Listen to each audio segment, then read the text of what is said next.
आपके सारे लीडर्स इतने शानदार हैं कि वो अभी भी पटना में रुके हुए हैं। कल का इतना अच्छा वहां पर सारा स्टार अवार्ड फंक्शन हुआ, बहुत ही शानदार रहा, बहुत ही मजेदार रहा। और उसी एक्साइटमेंट में देखिए आज उन्होंने ये प्रोग्राम आप सबके लिए प्यार भरे तरीके से रखा, ताकि आप उसी एक्साइटमेंट को आगे बढ़ा सकें और एंजॉय कर सकें। जैसा कि आपने बताया, आपका बहुत बहुत धन्यवाद। मेरा नाम अमृता है और मैं पिछले हम करीब 23-24 साल से इस बिजनेस को कर रहे हैं। और मैंने जब बिजनेस को शुरू किया था तो मैं लेक्चरर थी, और सर ने बताया जैसा कि वे एक इंजीनियर हैं और काफी अच्छी पोस्ट पे काम करते हैं अभी ये। और हमारे दो बेटियां हैं, उन आप देखिए 23-24 साल की जर्नी छोटी नहीं होती। उसमें हर तरह का मैंने देखा है चीजों को, कि बच्चे छोटे भी थे बच्चे। मेरी छोटी वाली बिटिया इस बिजनेस को बिल्ड करते हुए बड़ी हुई है, और हमने मतलब पूरी हमारी फैमिली है, जॉइंट फैमिली में हम रहते हैं, शादियां भी हुई है, सारी जिम्मेदारियों को निभाया भी, हम अकेले भी रहे हैं। तो कई बार हम जब चैलेंजेस ढूंढना चाहते हैं, कोई काम नहीं करना है तो उसके लिए एक्सक्यूज भी ढूंढना चाहते हैं, तो बहुत सारे मिल जाते हैं।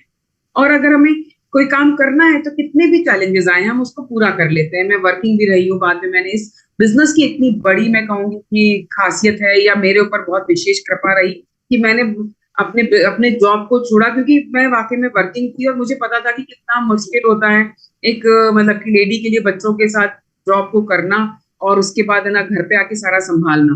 तो ये एक मेरा बहुत बड़ा ड्रीम बन गया था जब मैं जॉब करती थी, कि मैं कभी इस जॉब को छोड़ पाऊंगी क्या, क्योंकि मुझे अपने बच्चों को, दोनों बेटियों को बहुत प्यार से अपनी आंखों के आगे पालना है, अपने मदर फादर इन लॉ की ढंग से ध्यान रखना है, ताकि मैं उनको मतलब कि अच्छी सेवा दे सकूं, अच्छा एक स्वास्थ्य प्रदान कर सकूं।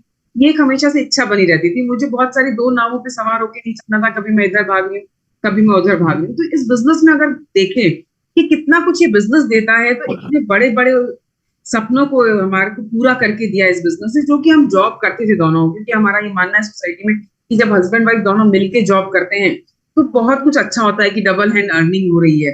पर जब इस बिजनेस को हमने बिल्ड किया तो आप देखिए कि वो सपने जो मैं बचपन में देखा करती थी, कि कभी हम एरोप्लेन में बैठेंगे, कभी हम फॉरेन ट्रिप करेंगे, जो कि मतलब कि सपना भी देखना बहुत ही लगता था कि पूरा भी सपना भी देख पा रहे हैं, क्या वाकई में हम उसको पूरा कर पाएंगे कभी।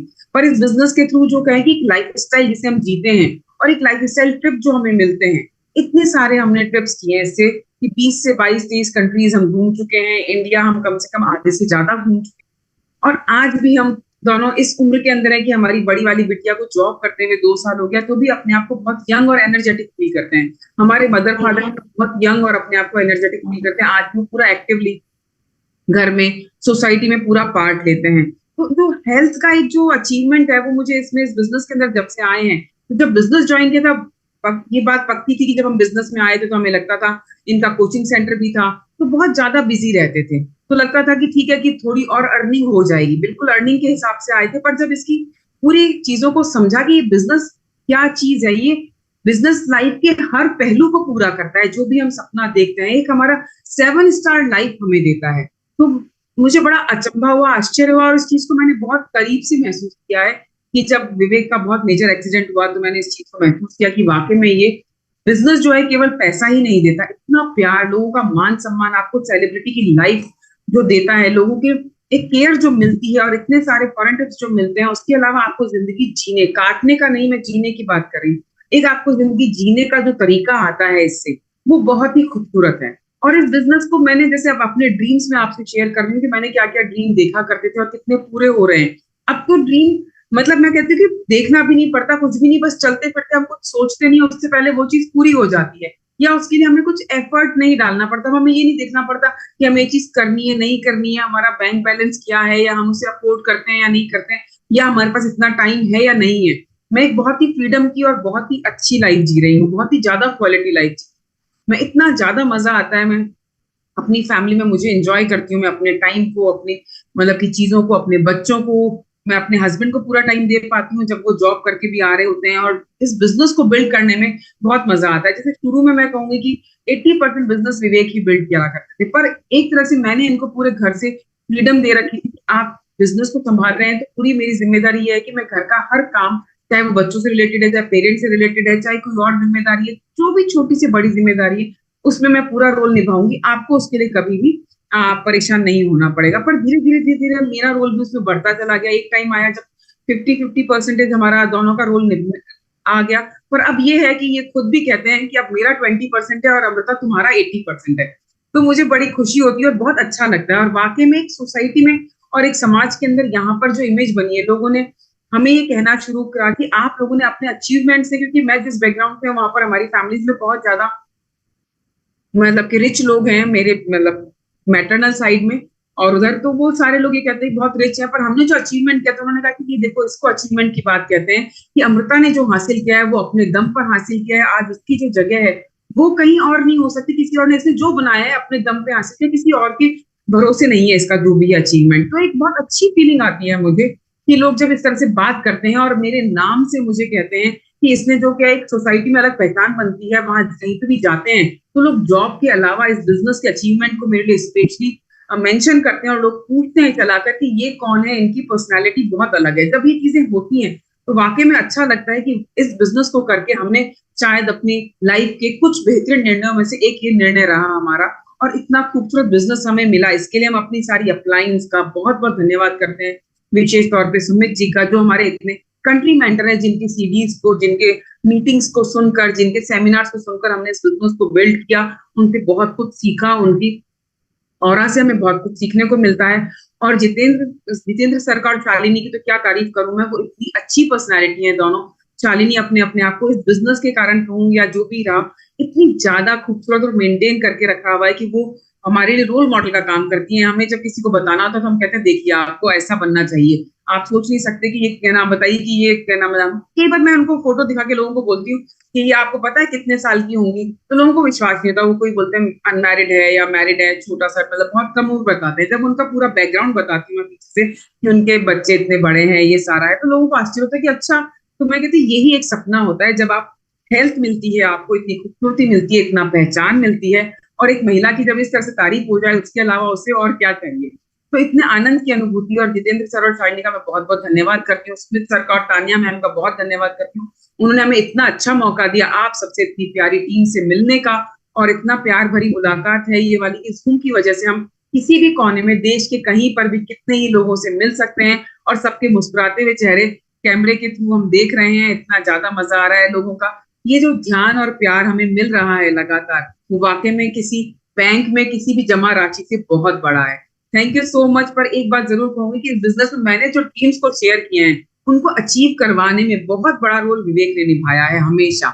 और हर सपने को मेरे जैसे कि उन्होंने डायरी में लिख लिया कि इसका ये सपना है और मुझे उसको पूरा करना है, तो उसके लिए मैं इनका बहुत बहुत धन्यवाद करती हूँ। उन्होंने बहुत फोकस किया अपने परिवार के ऊपर, अपने माता पिता के ऊपर, अपनी बहनों के ऊपर, बच्चों के ऊपर, हम पर, और इनकी इस मेहनत से हम आज इस जगह पे पहुंचे हैं। और कैसे करना है, वाकई में मुझे बहुत अच्छा लगता है जब ये बताते हैं कि कैसे करना है, क्योंकि मुझे ये लगता है कि क्रिकेट मुझे खेलना नहीं आता। अगर मुझे कोई आज बैट पकड़ा देगा तो मैं शायद सीधा भी ढंग से नहीं पकड़ पाऊंगी, टेढ़ा ही पकड़ूंगी।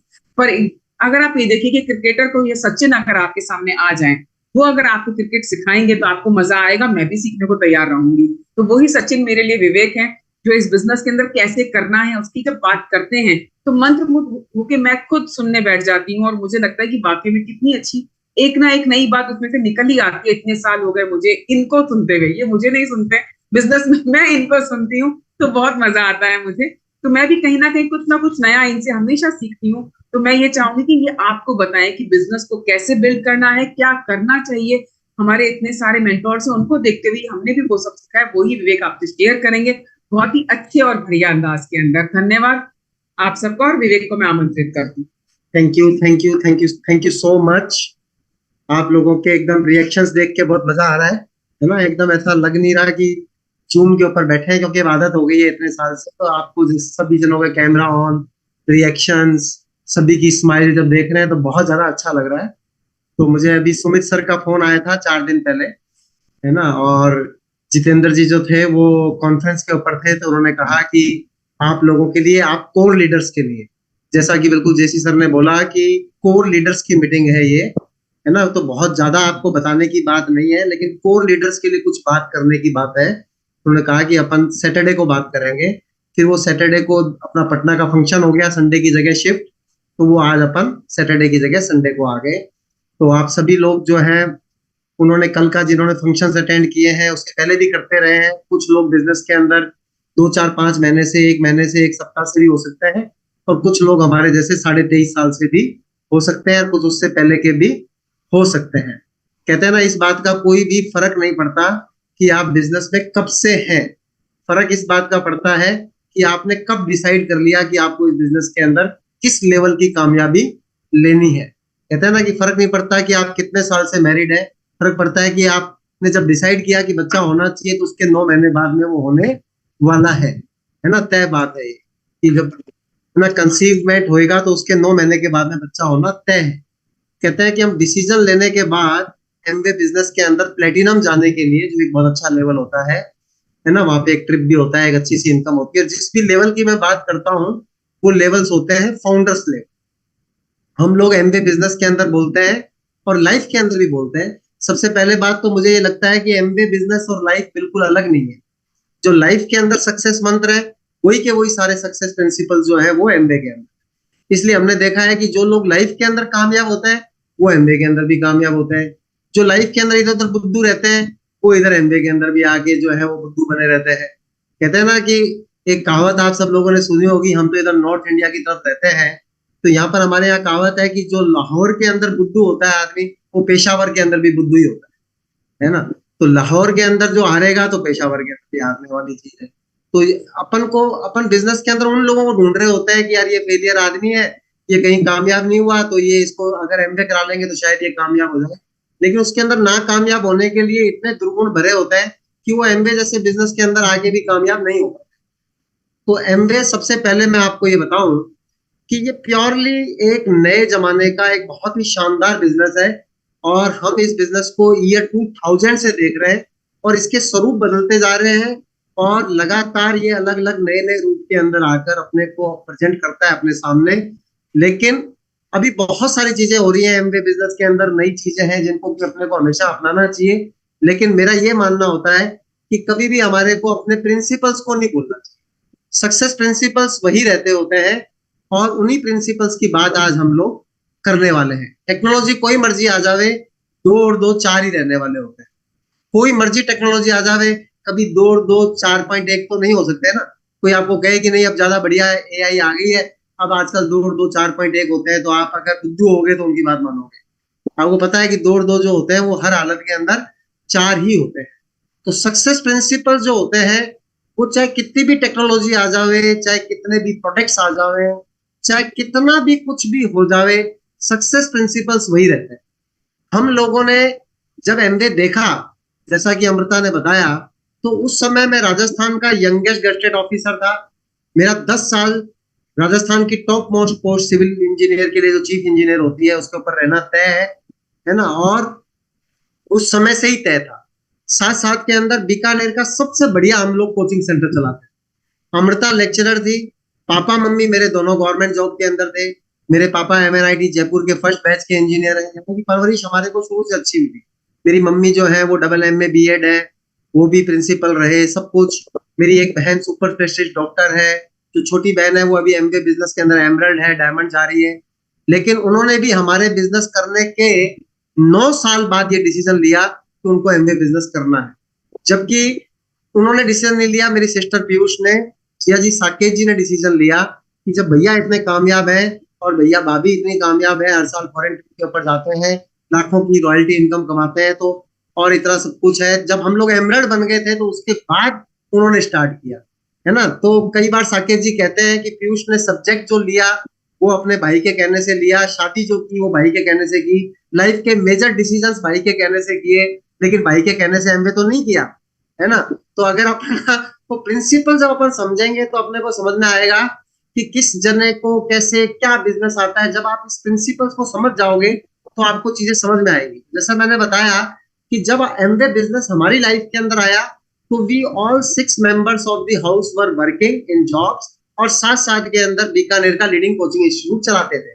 तो हमें क्या लगता था कि यार हम क्यों करेंगे, किस लिए करेंगे, और सबसे ज्यादा लगता था कि कैसे करेंगे।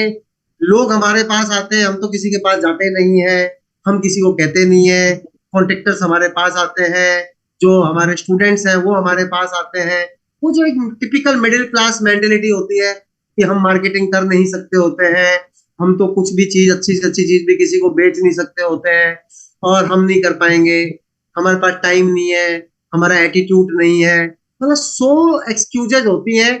जब तक कि आपको कंसेप्ट की क्लैरिटी नहीं होती तब तक कि आपको विजन नहीं होता।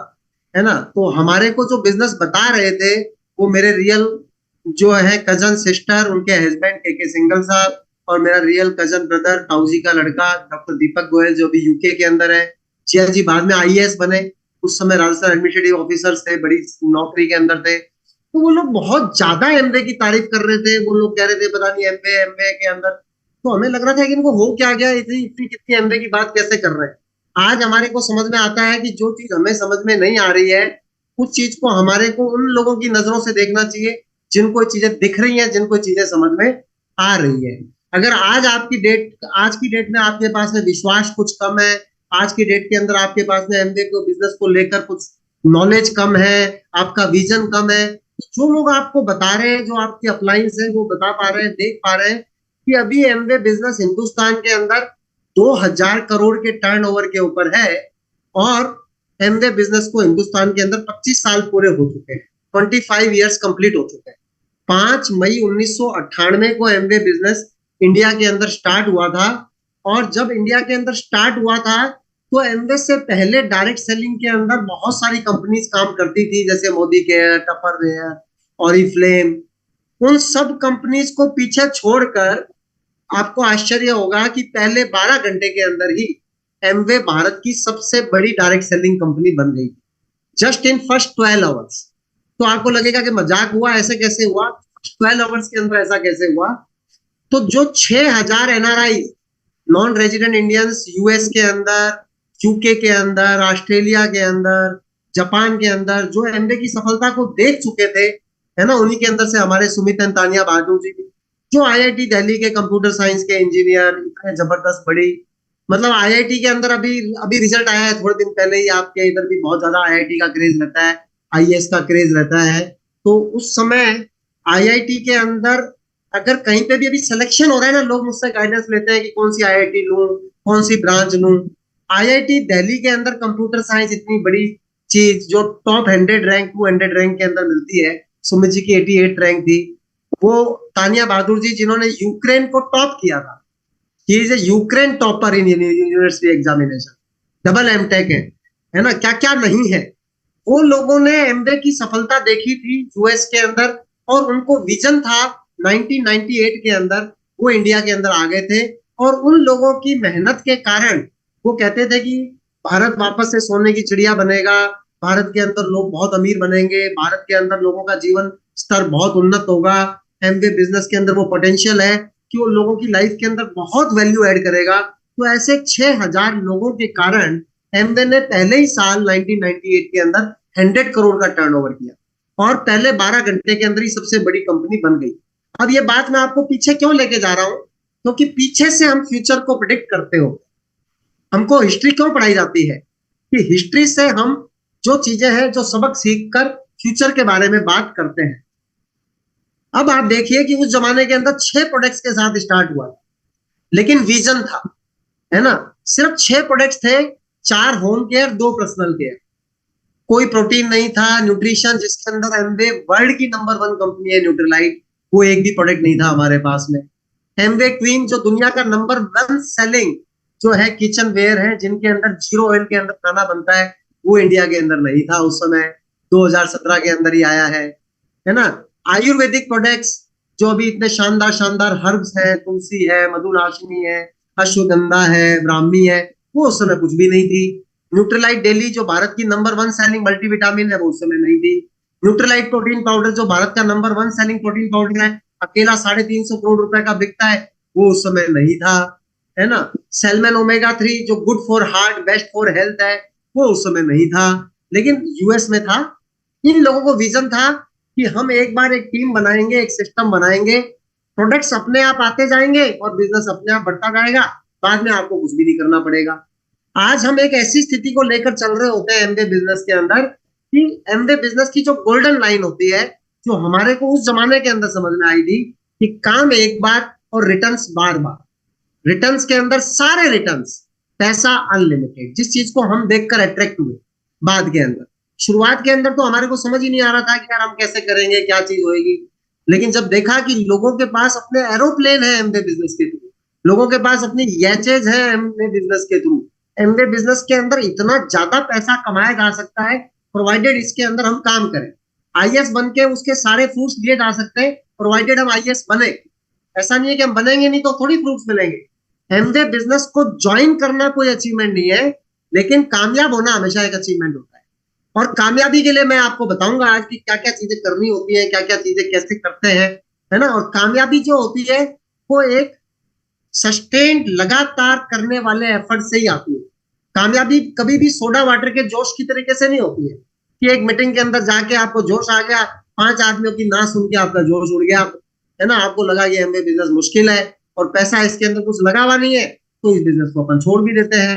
इस बिजनेस के अंदर कोई बॉस भी नहीं है, तो हमारे को तो बॉस के डर से काम करने की आदत है या लॉस के डर से काम करने की आदत है। तो हमने देखा है हमारी टीम में, और आपने भी देखा होगा अपनी टीम के अंदर, कि लोग डीफोकस्ड भी बहुत जल्दी हो जाते हैं, एकदम से उत्साहित भी होते हैं और एकदम से निरुत्साहित भी हो जाते हैं, है ना।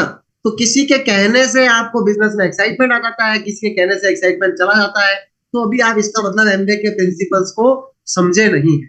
आज की बात वही रहेगी कि कैसे राइट प्रिंसिपल्स को फॉलो करके एकदम अनुमानित, जिसको प्रिडिक्टेबल रिजल्ट्स बोलते हैं, वो हम ले सकते हैं। मैंने जो बात की थी पहले उसको खत्म करते हैं कि उस जमाने के अंदर 6000 एनआरआई का विजन था, उनको समझ थी कि इंडिया के अंदर एमबीए बहुत चलेगा, तो खाली 6 प्रोडक्ट्स के साथ आगे थे। आज की डेट में एमबीए के लगभग 250 प्रोडक्ट्स, है ना। उस जमाने के अंदर कोई जूम नहीं था, जूम की बात छोड़ दो। उस जमाने के अंदर स्मार्टफोन भी नहीं होते थे, स्मार्टफोन की बात छोड़ दो। उस जमाने के अंदर मोबाइल फोन भी नहीं हुआ करते, और मोबाइल फोन की बात छोड़ दो, उस जमाने के अंदर बहुत कम घरों के अंदर जो है वो लैंडलाइन फोन भी हुआ करते थे। हम लोग जो बता रहे हैं इतने सारा कुछ था, तो हमारे घर के अंदर एक लैंडलाइन फोन था, लेकिन अमृता से शादी क्या हुई थी तो उनके घर के अंदर लैंडलाइन फोन नहीं था, मुझे ध्यान है। एक टाइम फिक्स करना पड़ता था कि 8 बजे उस पीसीओ के ऊपर आना, तब मैं आपको कॉल करूंगा, तो वहां से कॉल करा करते होते थे। ऐसे मतलब उस जमाने की बात है। सड़कें हमारी जो है वो अच्छी नहीं हुआ करती थी, है ना। और गाड़ियां हमारे पास में होती थी कुछ मिडिल क्लास अपर रेंज में। हमने सबसे पहले मारुति 800 ली थी, है ना। आज उससे लेकर कितनी गाड़ियां बदलकर अभी फॉर्च्यूनर भी है और बहुत सारी और भी गाड़ियां हैं, है ना। सब कुछ है। उस जमाने के अंदर कहाँ कुछ हुआ करता था, है ना। एक मारुति 800, यहाँ से मुझे ध्यान है कि जयपुर हमारा 350 किलोमीटर दूर पड़ता है, और मुझे यहाँ से एक बार जयपुर जाना पड़ा एमबीए बिजनेस के कारण से ही, तो मुझे 9 घंटे लगे। आजकल हम 4 घंटे के अंदर जयपुर जाते हैं। आप लोगों को ऐसा देखना तो कभी कल्पना के अंदर ही नहीं था उस जमाने के अंदर, लेकिन विजन की बातें थी। अब आप देखो कि टेक्नोलॉजी अपने साथ में है, एमबीए के प्रोडक्ट्स बेस्ट क्वालिटी के हैं, लेकिन इस समय भी जिसको विजन नहीं लेना होता है वो नहीं लेगा, और जिसको उस समय भी विजन लेना था उसने उस समय भी ले लिया। जिसको अपनी जिंदगी जब बदलने का विजन मिल गया, उसकी जिंदगी बदल गई। चाहे आप किसी के सामने कितना भी हलवा पूरी रख दो, अगर भगवान ने उसको बुद्धि नहीं दी है तो उसको नहीं समझ में आने वाला। चाहे 200 की जगह 2000 प्रोडक्ट्स हो जावे, चाहे जूम की जगह जूम के पिताजी आ जावे, चाहे कोई मर्जी एमबीए जो है वो आपको ज्वाइनिंग करने के ऊपर पैसा देना चालू कर देवे। पहले लोग कहते थे कि एमबीए के अंदर पैसा बहुत लेट आता है, चाहे जल्दी आना चालू हो जावे, है ना। पहले कहते थे कि लोग ये नहीं वो नहीं, कुछ मर्जी कितना मर्जी अच्छा हो जावे, चैलेंजेस तो थे, चैलेंजेस तो है, और चैलेंजेस तो रहेंगे और रहने भी चाहिए। अगर चैलेंजेस ही नहीं होंगे तो विक्ट्री किस बात की होगी। अगर कोई भी जना एमबीए बिजनेस को ज्वाइन करे और वो आर्थिक आजादी को प्राप्त कर जावे, तो फिर आपकी और हमारी वैल्यू ही क्या होगी। फिर आपके और हमारे लोग ही नहीं बचेंगे, फिर जो है बिजनेस ही काम नहीं करेगा। तो ये लोगों की इसी नेचर के कारण कि लोग डीफोकस्ड होते हैं, लोग समझते नहीं है, लोगों को अपने सपनों की ताकत के अंदर बिलीव नहीं है, लोग अपनी जिंदगी के अंदर बहुत कम से समझौता कर लेते हैं, समझौते वाली जिंदगी के अंदर संघर्ष करके भी अपनी जिंदगी को चलाए रखते हैं। किसी तरीके से क्रेडिट कार्ड का लोन लेना देना करना, इधर का जुगाड़ उधर का जुगाड़, है ना। कभी इसकी लोन लेके ये कर देना, दिखावेबाजी करना, जो भी चीजें लोगों के अंदर है वो है और वो रहेंगी, है ना। अगर आप समझ सकते हैं, अगर आप साइंस के स्टूडेंट हैं, कि अगर रेजिस्टेंस नहीं होएगा तो करंट चलेगा ही नहीं। हम कहते हैं कि वो शॉर्ट सर्किट हो गया, है ना, आग लग गई, है ना। तो रेजिस्टेंस होता है तभी करंट चलता होता है। तो एमबीए बिजनेस के अंदर चैलेंजेस तो थे, हैं और रहेंगे, ये अच्छी बात है। और उन चैलेंजेस को ओवरकम करने का नाम ही विक्ट्री है। तो उन चैलेंजेस को कैसे हम ओवरकम करेंगे, क्या चैलेंजेस आएंगे, वो उन एक होते हैं बाहरी चैलेंजेस और एक होते हैं हमारे अंदर के चैलेंजेस। तो जो हमारे अंदर के चैलेंजेस होते हैं वो हमेशा ज्यादा बड़े चैलेंजेस होते हैं, बजाय कि किसी ने ना कर दिया बाहरी चैलेंज। लोग कहते हैं कि लोग एमवे के लोगों को अच्छा नहीं समझते। मेरे को बड़ा आश्चर्य होता है यार कि तुमने ये कंक्लूजन कैसे निकाला, मुझे बड़ा गुस्सा हुआ। अभी हमारी एक टीममेट ने बोला कि एमवे के लोगों की तो इमेज ही ऐसी बनी हुई है, ये पैसा पैसा पैसा करते रहते होते हैं, ये लोगों के पीछे पड़ जाते होते हैं। मैंने कहा मैडम ये लगता है कि आपकी अपनी इमेज है ऐसी, मुझे तो नहीं लगता। मेरे को तो अब 23 साल के मेरे एमबीए कैरियर के अंदर कभी ऐसा नहीं लगा कि लोगों ने मुझे नेग्लेक्ट किया हो, है ना। कभी मैं लोगों के पीछे पड़ा हूँ या कभी भी लोगों ने मुझे कम सम्मान की दृष्टि से देखा हो। लेकिन लोग मुझे सम्मान की दृष्टि से तभी देख पाते हैं जब सबसे पहले मैं अपने आप को सम्मान की दृष्टि से देख पाऊं। अगर मुझे लगता है कि मैं कोई गलत काम कर रहा हूं तो मुझे अपने आप ही फील होने लग जाएगा कि सामने वाला मेरे बारे में गलत सोच रहा है ना। अगर सामने वाला तो कुछ सोच ही नहीं रहा है, जो सोच रहे हैं ना वो अपन खुद ही सोच रहे हो। जब अपने को अपने अंदर के चैलेंजेस नहीं पता, अपने को अपने अंदर क्लैरिटी नहीं है, अपने को नहीं पता कि अपन भगवान के बनाए हुए दुनिया के सबसे बेहतरीन बिजनेस के अंदर आ चुके हैं, है ना। तो रोज रोज एनालिसिस नहीं करते हो। हमने कभी रोज रोज एनालिसिस नहीं किया कि अब एमवे अच्छा है या बुरा है, एमवे आसान है या एमवे मुश्किल है। ये मुझे लगता ही नहीं कि कोई प्रोफेशनल अप्रोच है। मुझे लगता है कि एमवे एक बिजनेस है और इसके जो भी प्लस है वो प्लस है, जो माइनस है माइनस है। जो लोगों को लगता है लगता है। ये बिजनेस है जो काम करने से होता है और इस बिजनेस के थ्रू ऐसे रिजल्ट आते हैं जो मुझे किसी और बिजनेस के अंदर नहीं मिल सकते, जो रिजल्ट मुझे अपने प्रोफेशन के अंदर, मुझे अपने सिविल इंजीनियरिंग प्रोफेशन के अंदर नहीं मिल सकते। मैं काम करूंगा तो मुझे इतनी बड़ी सफलता का पोटेंशियल है जो इसके अंदर मिल सकता है। और इसके जो चैलेंजेस है वो होने हैं, वो होंगे। लोग आएंगे, लोग जाएंगे, लोग करेंगे, लोग नहीं करेंगे। It doesn't matter to me. मुझे तो कभी कोई फर्क नहीं पड़ा। हम तो कभी भी नेगेटिव नहीं हुए। हमें तो कभी ऐसा नहीं लगा। चाहे मैं तो आपके सामने बता सकता हूँ कि हमारे फाउंडर प्लेटिनम तक बिजनेस छोड़ के चले गए, कुछ लोगों के एमराल्ड तक बिजनेस छोड़ के चले गए, कुछ लोग कुछ भी छोड़ के चले जाते होते हैं, लेकिन उससे क्या फर्क पड़ने वाला होता है। जो उन लोगों का विजन था उस समय 6,000 एनआरआई का, वह विजन अभी अपने को देखना है कि आज अगर एमबीए बिजनेस इंडिया के अंदर है तो मैं आपको बताऊं, जो सुमित सर बताते हैं हमारे, जो इतने विजनरी हैं, मैं तो हैरान होता हूं। मैं उनसे विजन लेता हूं हमेशा कि सब कुछ उस जमाने के अंदर से लेके आज तक लोगों का ड्रीम है कि अच्छी जगह से इंजीनियरिंग करने के बाद में यूएस चले जावे, है ना, वहां पे जाके सेटल हो जावे। कितने हमारे रिलेटिव्स, कितने मेरे फ्रेंड्स, कितने मेरे कॉलेज के लोग यूएस के अंदर सेटल्ड है। लेकिन वो हस्बैंड वाइफ अपना सब कुछ छोड़कर, टॉप अमेरिका की नौकरियां सब छोड़कर इंडिया के अंदर उस समय आ गए 1998 के अंदर, जब सिर्फ 6 ही प्रोडक्ट्स थे। आप सोचो कि उनका क्या विजन रहा होगा, कितनी गजब की चीज रही होगी। और आज हम देखते हैं कि उनको कितनी अमेजिंग लाइफस्टाइल है। क्या चाहिए होता है एक इंसान को? अनकॉमन फ्रीडम कहते हैं एमबीए बिजनेस के अंदर।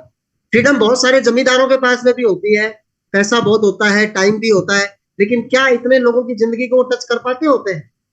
क्या इतना ज्यादा फ्रीडम होती है? अगर फ्रीडम भी है तो क्या इतना ज्यादा रिकॉग्निशन होता है?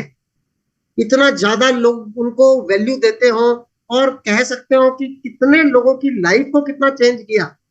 वो आज एमबीए बिजनेस उन्होंने चूज किया तो पैसा तो उनका पहले भी बहुत रहा होगा, लेकिन आज कितने सालों से कितनी ज्यादा परमानेंट इनकम, एकदम फ्रीडम। आज उनकी कितनी अच्छी हेल्थ आप देखो, आज उनका रिकॉग्निशन देखो, रिलेशनशिप देखो, एक आइडियल जीवन देखो, एक टेंशन फ्री लाइफ देखो। और ऐसा कोई कारण मुझे कोई जना बताए कि जो चीज सुमित जी के लिए हुई, जो चीज जितेंद्र प्रताप के लिए हुई, जो चीज अजीत के लिए हुई, जो चीज विवेक और अमृता गोयल के लिए हुई, तो ऐसा क्या कारण है जो आप मेरी स्क्रीन के ऊपर दिखाई दे रहे हो कि आपके लिए वो चीज नहीं होने वाली है? क्या लोग खत्म हो गए हैं?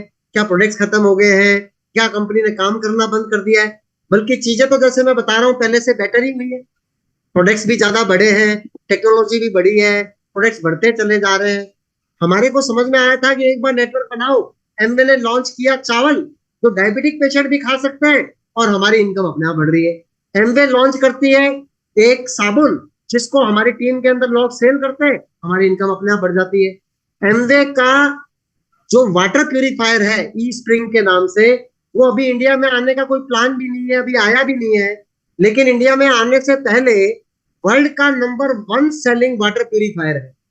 आपने अगर अपना नेटवर्क बना के रख लिया होगा और उस समय जब वो वाटर प्यूरिफायर आएगा और आपके नेटवर्क के अंदर लोग उसको यूज करेंगे, लोग उसको सेल करेंगे, तो आपकी इनकम अपने आप आएगी नहीं आएगी? आज हम इतने सालों से लाखों रुपया महीने की रॉयल्टी इनकम एंजॉय कर रहे हैं, वो कैसा किसी और प्रोफेशन में होता? मैं अक्सर लोगों को एग्जांपल देता हूं कि मेरा बीकानेर का नंबर 1 कोचिंग सेंटर, मैं फिजिक्स पढ़ाने का बीकानेर का नंबर 1 टीचर था, है ना, और मैं अभी 1 घंटा भी पढ़ाऊं तो मुझे 1 घंटे के 20-50 हजार रुपए ऑफर कर देते होंगे, लेकिन मैं पढ़ाऊंगा तो पैसे आएंगे, नहीं पढ़ाऊंगा तो पैसे नहीं आएंगे। अभी हम एमबीए का ए भी नहीं बोले, लेकिन हमारी टीम के अंदर 10,000 लोग हैं। पूरे हिंदुस्तान भर के अंदर 10,000 लोग कोई बहुत बड़ा फिगर नहीं होता है। 10,000 अभी लोग हमारी टीम के अंदर है, और मैं इंजीनियर हूं तो मैंने हिसाब लगाया है एक एवरेज।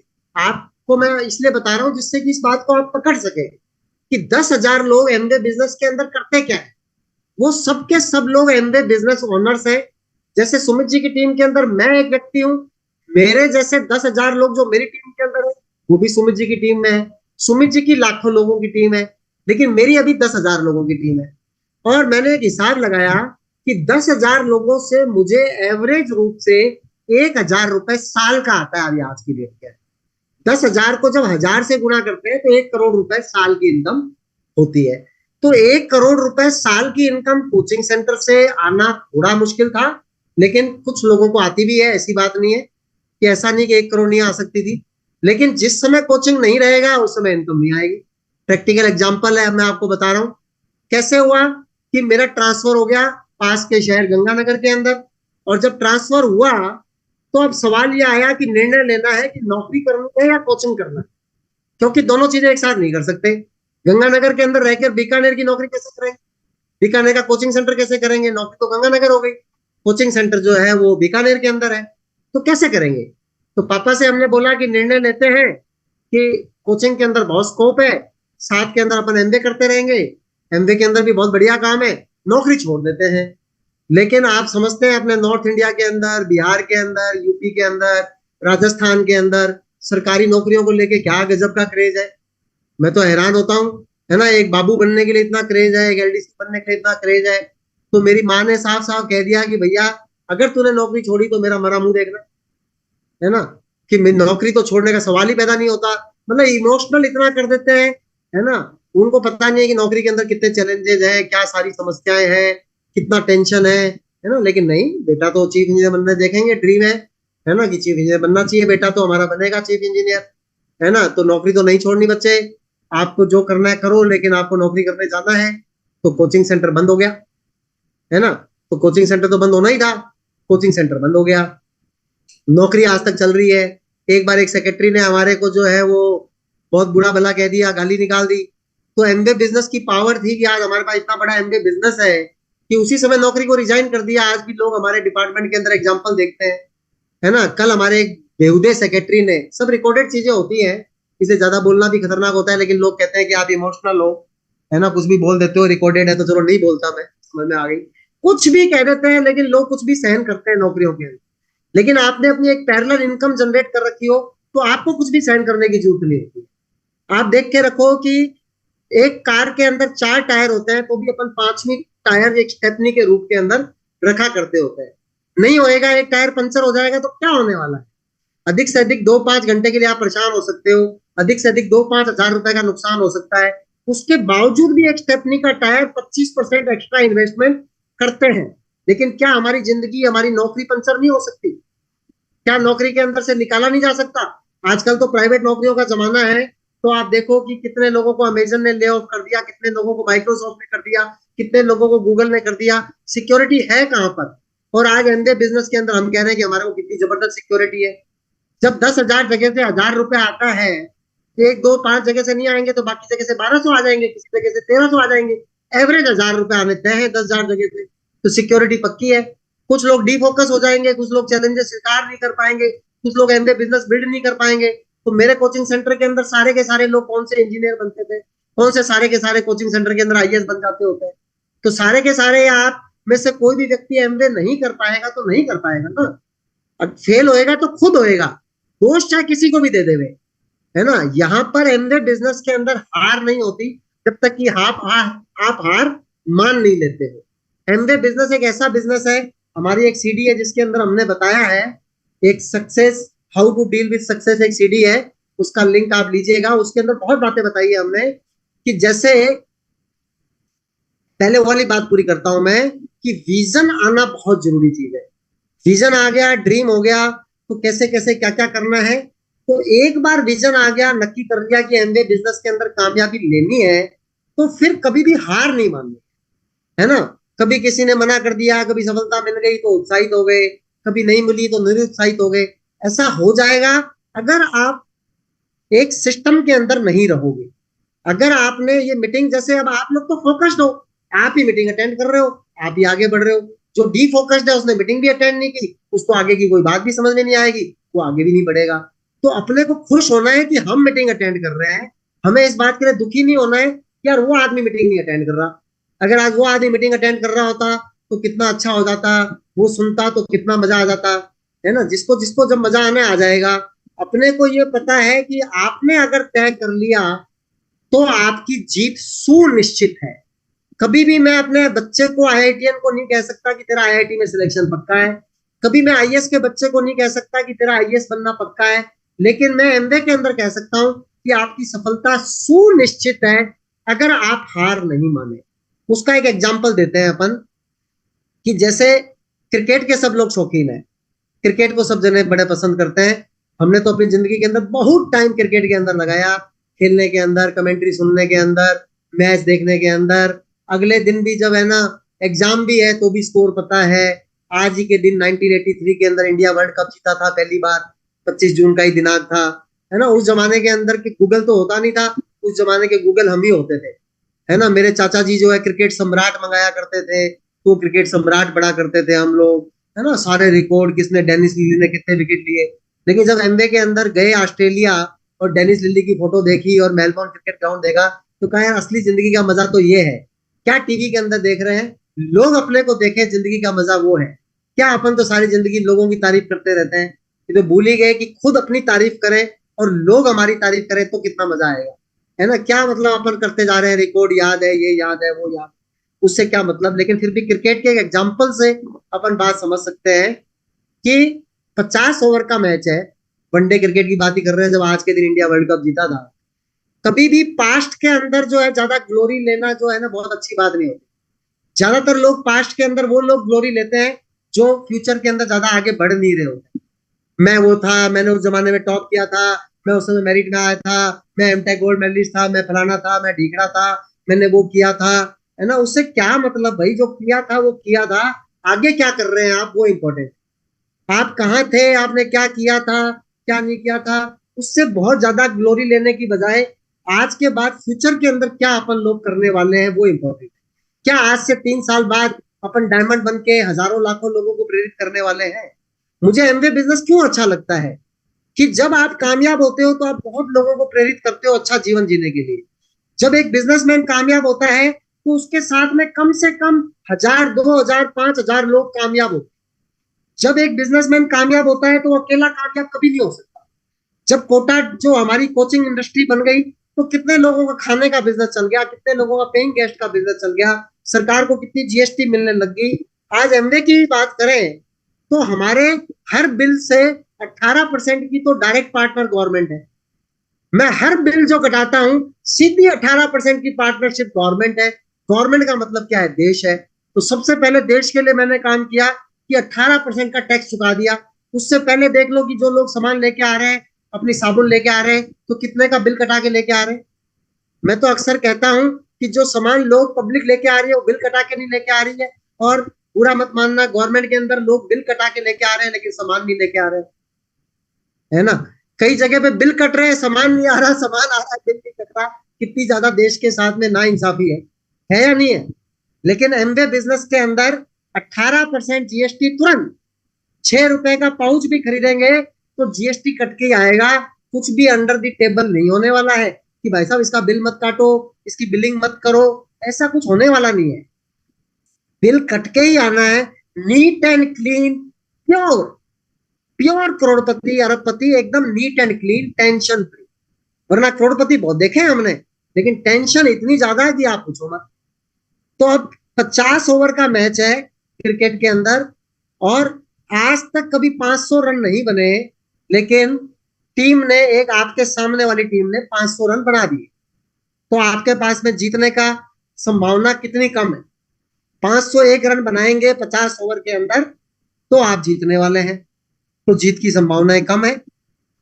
लेकिन कुछ गेम के रूल्स अगर रिलैक्स किए जावे और सामने वाली टीम बोले कि यार छोड़ो 50 ओवर की बात, आप तो 100 ओवर में बना दो, छोड़ो 100 ओवर की बात, आप तो जो है वो अनलिमिटेड ओवर में बना दो, जब तक मतलब 5 दिन में बना दो, वनडे क्रिकेट भी है, 5 दिन के अंदर ही बना दो 500 रन, तो जीतने की संभावना बढ़ेगी या नहीं बढ़ेगी?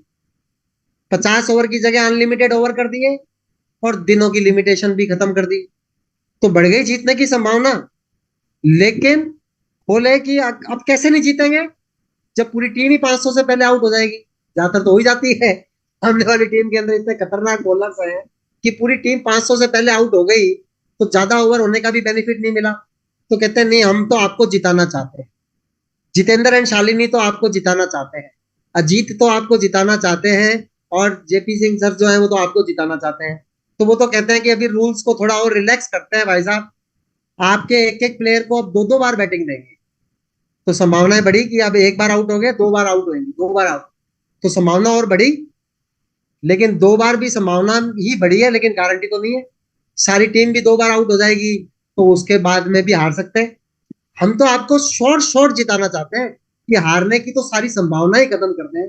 तो उन्होंने बोला कि आपको अनलिमिटेड बैटिंग देंगे, आप कितनी मर्जी बार आउट हो जाओ, कोई टेंशन नहीं है, कितने मर्जी दिन तक खेलते रहो, कोई टेंशन नहीं है, 501 रन बना दो तो आप जीत जाओगे। तो अब बहुत सारी संभावनाएं बनी। अब कौन जना हारेगा? जो जना पिच छोड़ के चला जाएगा, है ना यार, मैं मेरे को नहीं करना, वो हार जाएगा।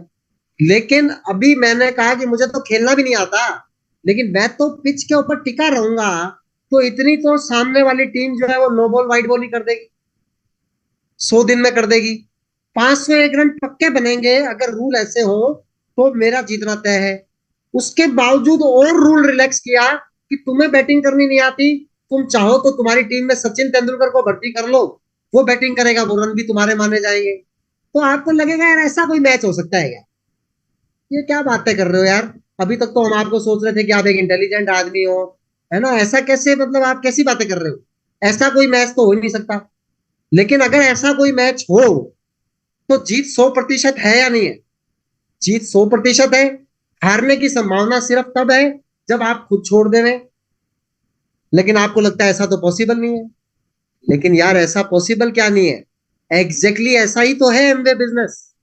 जो मैंने बताया वही तो एमवे बिजनेस है। एमवे के अंदर आप कितने मर्जी प्लान दिखा दो, इस बात की कोई गिनती नहीं होती कि आपने 100 में से एक जोड़ा है, या आपने 1000 में से एक जोड़ा है, या आपने 10 में से एक जोड़ा है। जो जोड़ा है वही गिना जाता है। आप 99 बार आउट हुए वो तो गिना ही नहीं जाता, जो आपका रन बना जाता है वही तो गिना जाता होता है।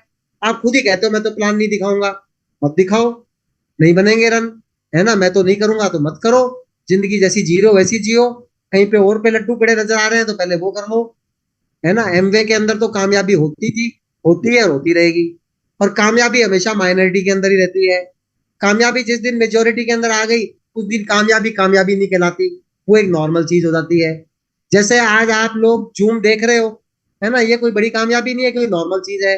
आज मैं कानों से सुन रहा हूँ, ये कामयाबी नहीं है, जबकि देखा जाए अगर 100 में से 99 लोग नहीं सुन रहे होते और मैं सुन रहा होता, तो कितनी बड़ी बात होती कि मैं सुन पा रहा हूँ। आज अगर मैं एक छोटी सी पिन ड्रॉप को भी सुन सकता हूँ, तो इसका मतलब मेरे कान तेज है। लेकिन नॉर्मल आवाज को सुन रहा हूँ तो लोग भी सुन रहे हैं, वैसे सुनना कामयाबी है, लेकिन वो कामयाबी कामयाबी नहीं रही। अब हर आदमी डायमंड बनने लग जाएगा, तो फिर मेरी गाड़ी ड्राइव कौन करेगा?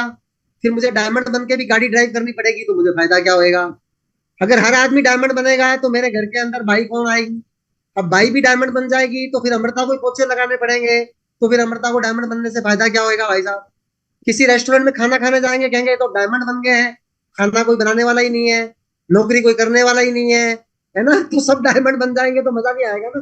तो सारे तो डायमंड बनने वाले है नहीं, लेकिन अपना डायमंड बनना तय है। अपना डायमंड बनना किसी और पे डिपेंडेंट ही नहीं है।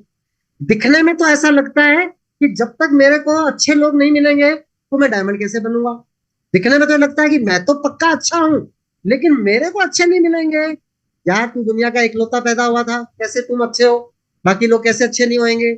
मुझे अच्छे तरीके से पता है कि मुझसे ज्यादा शार्प, मुझसे ज्यादा एम्बिशियस, मुझसे ज्यादा समझदार लोग इस धरती के ऊपर है। ये सारी धरती की सुंदरता मैंने तो बनाई नहीं है।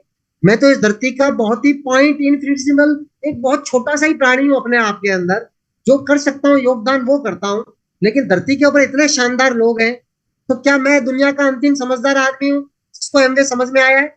एमवे 20,000 करोड़ जो होने जा रही है 2,000 करोड़ से, वो क्या मेरे कारण होएगी? वो एमवे बिजनेस के अंदर दम है, एमवे के अंदर पोटेंशियल है, एमवे ऐसी ऐसी चीजें ला रही है, एमवे के अंदर सब कुछ होना है। लेकिन जिसको नेगेटिविटी करनी है वो कहेगा एमवे का टर्नओवर कम हो रहा है। तो तुझे क्या फर्क पड़ रहा है एमवे का टर्नओवर कम हो रहा है? तेरा टर्नओवर कम हो रहा है, ज्यादा हो रहा है, ये देख, है ना। एमवे का टर्नओवर कम हो रहा है, भाई एमवे नहीं करेंगे, है ना। एमवे को जितना बढ़ना चाहिए था नहीं बढ़ी, हमारे कारण नहीं बढ़ी भाई, हम बुद्धू लोग हैं। हम अगर ढंग से करते हैं तो एमवे ज्यादा बढ़ती। एमवे कौन है? एमवे हम ही तो है। देश कौन है? देश हम ही तो है। कहते बेईमान है, बेईमान है, तुम क्या हो ये देखो, है ना। तो स्टार्ट जो होता है वो अपने से होता है, फर्स्ट सर्किल जो होता है वो हम होता है। अगर हम समझ गए तो दुनिया का समझना तय है, अगर हम नहीं समझे तो दुनिया का समझना तय है, लेकिन उससे हमें फायदा नहीं है। लोग तो डायमंड जाएंगे लेकिन किसी और की टीम में जाएंगे, लोग तो प्लेटिनम जाएंगे किसी और की टीम के अंदर जाएंगे, लोग तो बिजनेस के अंदर कामयाबी लेंगे लेकिन किसी और की टीम के अंदर लेंगे। हम कैसे कहते हैं कि अगर किसी व्यक्ति का जिंदगी के अंदर एक बार, मैं कहता हूं कि 50,000 रुपए का नुकसान हो जाए तो कितना रोता है? 50,000 का नुकसान हो गया एक बार तो कितना परेशान होता है। लेकिन एक व्यक्ति जिसको आपने प्री जज किया और वो आपकी टीम की जगह किसी पड़ोसी की टीम के अंदर प्लेटिनम बन गया, तो 50,000 रुपए की महीने की रॉयल्टी, वो भी इन्फ्लेशन फ्री। अभी 50, बाद में 60, 70, 80, 90 लाख, 2 लाख, जब तक धरती रहेगी वो नुकसान आपको होएगा, क्योंकि आपने उस आदमी को प्री जज किया था। आपने कहा था कि ये बुद्धू है, ये नहीं करेगा, है ना। मेरे को भी कुछ लोगों ने प्री जज किया था कि ये आदमी बहुत घमंडी है, ये नहीं करेगा, ये आदमी किसी से ढंग से बात नहीं कर सकता, ये नहीं करेगा, और उन्होंने मुझे नहीं बताया, तो आज मैं उनकी टीम में नहीं हूँ। मेरी अपलाइन जो है वो चेतन लाल जी जैन है। उनको कोई महीना ऐसा नहीं है पिछले 23.5 साल हम लोगों ने जनवरी 2000 में एमवे बिजनेस स्टार्ट किया था, फरवरी 2000 के अंदर हम लोग सिल्वर बने थे, और फरवरी 2000 से लेकर जून 2023, यानी 23.5 साल, एक महीना ऐसा नहीं है। एमवे से पता कर लो, राइट टू इंफॉर्मेशन, अगर एमवे में लगता हो तो, लगता नहीं है आरटीआई, है ना, कि पता कर लो कि कभी भी विवेक और अमृता गोयल की टीम 21% से नीचे आई हो। महीने के पहले दिन 21% होती है, महीने के पहले दिन चेतन जी की ₹1,00,000 की रॉयल्टी इनकम तय होती है। लेकिन चेतन जी तो हमारे को जानते भी नहीं थे, चेतन जी तो जानते भी नहीं थे हमारे को। चेतन जी ने किसी को बताया, किसी ने किसी को बताया, उन्होंने हमारे जिया जी को बताया, जिया जी ने अपने सगे साले जी को बताया, सगे साले ने अपने कजन ब्रदर को बताया, और अपने उसके कजन ब्रदर जो है वो डायमंड चले गए, और उन लोगों को विश्वास नहीं था कि कजन ब्रदर जाएंगे, तो उन लोगों ने रिन्यूअल ही नहीं कराए, वो आज कुछ है ही नहीं है। चेतन जी और हमारे बीच के अंदर 13 लोग थे जो गायब हो गए। आज कंप्यूटर के ऊपर हमारी डायरेक्ट अपलाइन चेतन लाल जैन आती है ना, और कोई चेन सिस्टम भी नहीं है। वो सब हमारे अपलाइन थे, ₹0 कमाते हैं, हम लाखों रुपए कमाते हैं। चेतन जी हमारे अपलाइन है, वो फाउंडर एमरल्ड्स है, हम डायमंड है, यानी कोई चेन सिस्टम भी नहीं है। जो जितना काम करेगा उसके हिसाब से उनको इनकम आने वाली है। कहते मेहनत बहुत है, तो मेहनत किस काम में नहीं है भैया, मेहनत तो होनी चाहिए, है ना। बहुत क्या मेहनत है, बहुत मेहनत तब लगती है जब आप उस चीज को एंजॉय नहीं करते हो। पढ़ाई करने के अंदर बहुत मेहनत लगती है जब पढ़ाई में मजा नहीं आता, जब पढ़ाई में मजा आता है तो मेहनत नहीं लगती।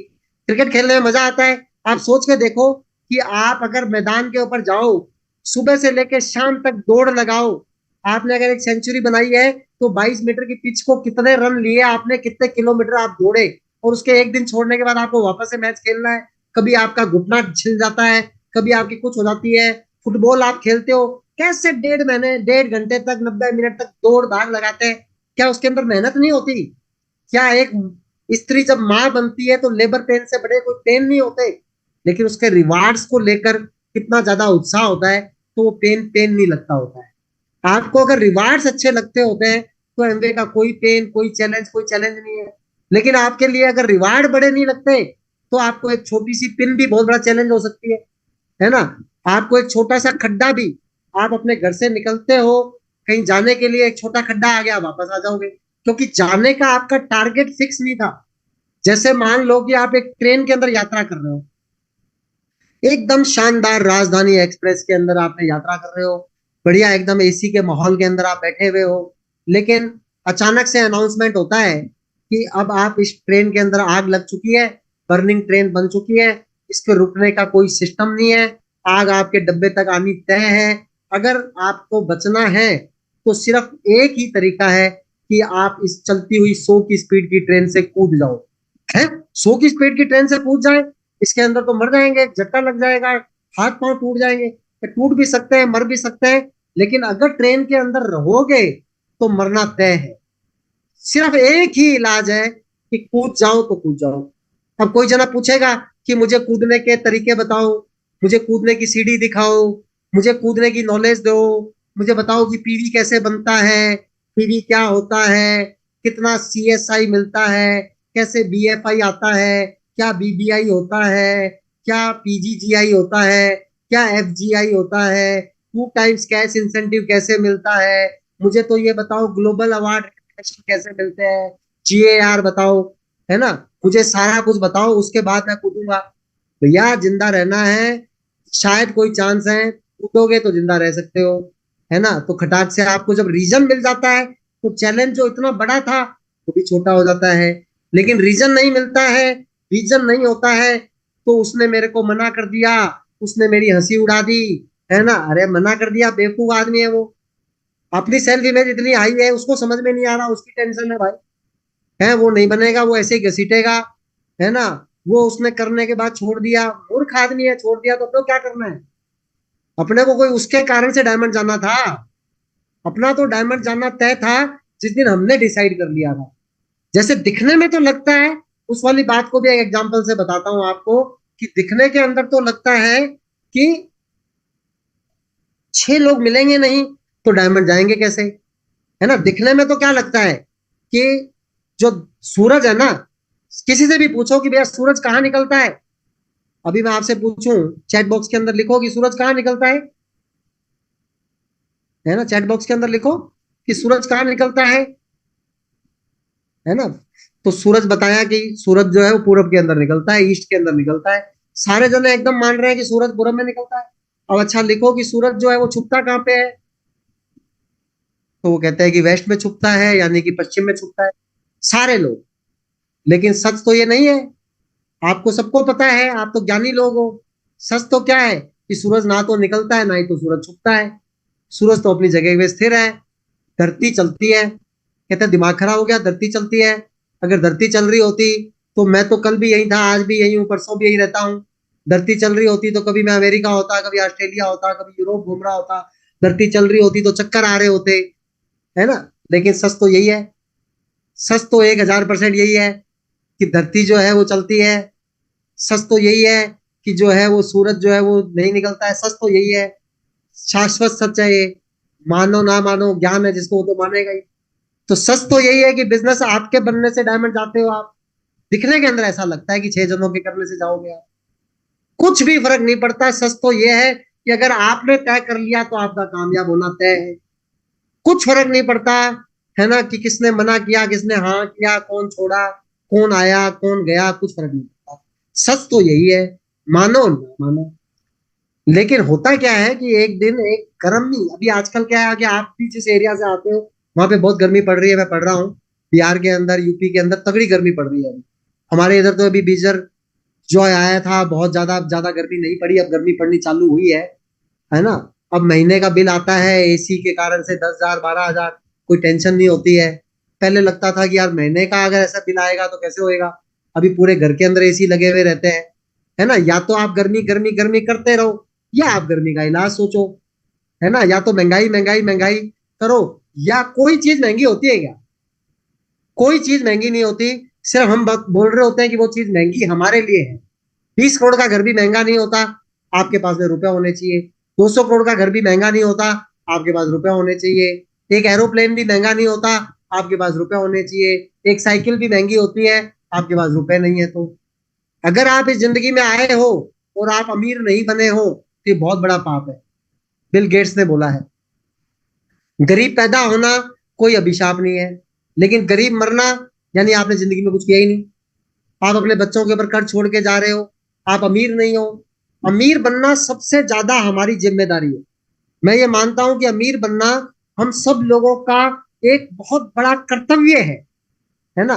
अमीर बनना ही चाहिए, क्योंकि जब अमीर बनेंगे तभी हम देश की सेवा करेंगे, जब अमीर बनेंगे तभी हम पब्लिक की सेवा करेंगे, जब हम अमीर बनेंगे तभी सब कुछ होना होएगा। अगर हम अमीर नहीं बनेंगे तो कोई भी फायदा नहीं है। अमीर बनने के कोई और तरीके, शाश्वत अच्छे तरीके, एथिकल वे आपके पास में है तो पहले वो ट्राई कर लो। हमारे पास तो एमवे का तरीका है। मेरी नैतिकता, मेरी जिम्मेवारी तो एमवे बिजनेस में कामयाब होना है और लोगों को कामयाब करना है। इसके लिए मैं हमेशा तैयार रहता हूँ। मुझे लगता है कि एमवे एक अपॉर्चुनिटी है जिससे कि लोग अमीर बनते हैं, पूर्ण रूप से अमीर बनते हैं, ये मेरी जिम्मेदारी। तो एक दिन जो है बहुत ज्यादा गर्मी पड़ रही थी, जैसे अभी आपके यहाँ पे पड़ रही है ना, और एक उल्लू पेड़ के ऊपर बैठा था। दिन का समय था, गर्मी पड़ रही थी, तो उल्लू ने बोला कि ओह, आज तो गर्मी बहुत ज्यादा है, सूरज बहुत तेज चमक रहा है। उसी पेड़ के ऊपर, मतलब हंस बैठा था, हंस ने ये बात बोली। तो उस सॉरी मैं गलत बोल गया, हंस बैठा था तो हंस ने ये बोला कि आज बहुत तेज गर्मी है और सूरज बहुत तेज चमक रहा है। उल्लू, जिसने कभी सूरज देखा ही नहीं, है ना, उल्लू तो रात के अंदर जगता है, उल्लू को पता ही नहीं कि सूरज क्या चीज होती है। अगर उल्लू को पता नहीं हो सूरज क्या चीज होती है तो इसका क्या मतलब है कि सूरज है या नहीं है? सूरज तो एक सार्वभौमिक सत्ता है या नहीं है? लेकिन उस उल्लू को नहीं पता कि सूरज है। तो ऐसे कई, मेरे को मतलब बुरा मत मानना, ऐसे कई अनजान लोग हैं जिनको पता नहीं कि एमवे क्या है। उसका मतलब एमवे की महत्ता थोड़ी खत्म हो गई। कई अनजान लोग हैं जो एमवे को माल बेचने का सिस्टम समझते हैं। कई अनजान लोग हैं जो एमवे को मेंबर बनाने की स्कीम समझते हैं। कई अनजान लोग हैं जो एमवे को महंगे सामान बेचकर लोगों को मूर्ख बनाने का काम समझते हैं। कई बार तो सरकारी बड़ी बड़ी संस्थाएं भी समझ नहीं पाती हैं। लेकिन वो समझ नहीं पाती हैं, इसका मतलब ये थोड़ी होता है कि चीजें जो सत्य है वो सत्य नहीं रहेंगी। तो वो जो उल्लू है वो बोलता है कि भैया तुम कौन हो, क्या बोल रहे हो? गर्मी तो मुझे भी लग रही है, लेकिन तुम कौन से सूरज की बात कर रहे हो? तो वो हंस जो होता है ना, उसको लगता है कि यार इसको सूरज नहीं पता। जैसे हमारे एमबे के लोगों को लगता है कि यार ये आदमी को एमबे नहीं पता, हम इमोशनल हो जाते हैं। इमोशनल होने की कोई जरूरत नहीं है यार, उसको नहीं पता तो हमारे लिए अपॉर्चुनिटी है। उसको बताना है अच्छे तरीके से, ज्यादा समझाने की चेष्टा नहीं करनी है, सिर्फ एक एकदम राइट फ्लो के साथ समझा देना है। जिसको समझदार को इशारा ही काफी है, और उल्लू को तो कितना भी समझाओ, उसको तो सामने लाके आपका 1 करोड़ का चेक दिखा दो, उसके बाद कहेगा कि यार बस आपको तो आ सकता है, उसको तो नहीं आया। क्या बुद्धू ऐसी बातें कर रहा है यार, कि तू तो आईएएस बन गया वो नहीं बना, तेरे को बनना है, मैं बन गया तू भी बन सकता है। वो नहीं बना, तू असफलता को देखेगा तो असफल रहेगा। तो मतलब आप कुछ मर्जी दिखा दो, जिसको नहीं समझ में होएगा नहीं समझेगा। लेकिन हंस को ये बात समझ में नहीं आती। मैं आपको स्टोरी बता रहा हूं और एक मैसेज दे रहा हूं कि हमारे को हंस नहीं बनना है। हंस को बहुत तकलीफ होती है। हंस को ये बात समझ में नहीं आती कि कोई जना सूरज को कैसे इनकार कर सकता है। तो वो उसको समझाने के लिए बहुत सारे लॉजिक देता है। वो मैं आपको दूंगा नहीं, टाइम उसके अंदर वेस्ट हो जाएगा। वो बहुत सारे लॉजिक देकर उल्लू को समझाने की चेष्टा करके लास्ट में उल्लू को कन्विंस कर लेता है कि हाँ सूरज होता है। तो अब लास्ट में उल्लू पता क्या कहता है? लास्ट में उल्लू कहता है कि भाई ठीक है, तुम इतना समझाया, मुझे समझ में भी आया, लेकिन मेरे सरदार को समझाओ तो समझूंगा। कई बार लोग कहते हैं ना कि मुझे तो समझ में आ गया, मेरे इसको समझाओ, मेरी पत्नी को समझाओ, मेरे बेटे को समझाओ, उसको समझाओ, तब मैं समझूंगा। तो हंस तो दीवाना होता है, जैसे एमवे के डिस्ट्रीब्यूटर हम तो दीवाने होते हैं। तो हंस कहता है कि सरदार को क्या, किसी मर्जी को समझा दूंगा, तुम साले उल्लुओं को ये नहीं पता कि सूरज होता है। तो वो वहां पे जाता है, हंस जो जाता है उल्लुओं के बीच में, और जैसे ही बोलना चालू करता है, उल्लुओं का सरदार कहता है ये हमारा धर्म भ्रष्ट कर रहा है, इसको मारो। और सारे उल्लू उसको मारने के लिए आते हैं हंस को। और शुक्र है कि वो तो दिन था, सूरज चमक रहा था, उल्लुओं को दिख नहीं रहा था। तो हंस बड़ी मुश्किल से अपनी जान बचाकर उन उल्लुओं के बीच में से भागकर आता है ना, सूरज को नहीं समझा पाता। तो ऐसे उल्लू जो है वो पुरुषों के रूप में भी पाए जाते हैं, है ना। उनको उनकी जिंदगी को अच्छा करने का तरीका बताया जाता है।